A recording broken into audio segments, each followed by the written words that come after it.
किसान भाइयों नमस्कार।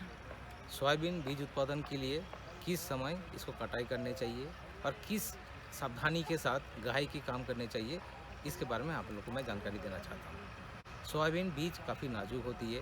अंकुरन की मात्रा इसमें कम होने का हर साल हर जगह से कोई ना कोई शिकायत आते रहती है। इसके लिए हमें कटाई और गहाई ये दोनों चीज़ में बहुत ध्यान देना ज़रूरी है।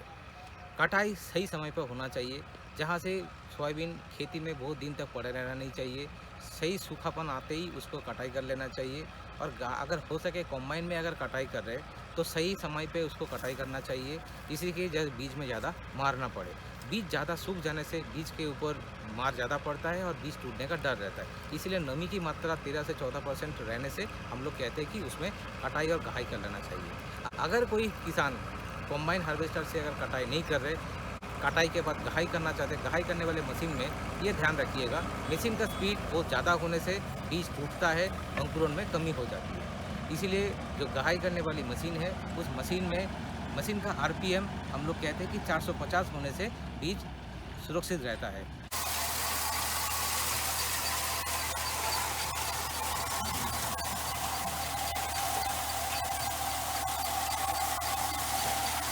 इसीलिए सबको ध्यान रखिएगा कि गहाई की जो मशीन है उसकी आरपीएम 450 के आसपास ही रहे, 600 या 700 नहीं होना चाहिए।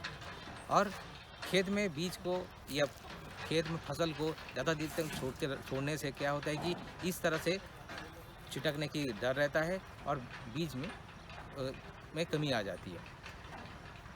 बीज में अगर ज़्यादा नमी रहे तब भी उस टाइम में कटाई या गहाई नहीं करना चाहिए, क्योंकि नरम बीज रहने से उस बीज के ऊपर मशीनों के डंडे के मार पड़ता है और अंकुरण कम हो जाता है। इस साल काफ़ी देर तक बारिश हुई, कुछ दिन पहले भी बारिश हुई, बीज में नमी की मात्रा काफ़ी ज़्यादा है। इसीलिए कटाई एवं गहाई करने के बाद बीज को बोरियों में भर के तुरंत डंपिंग मत कीजिएगा।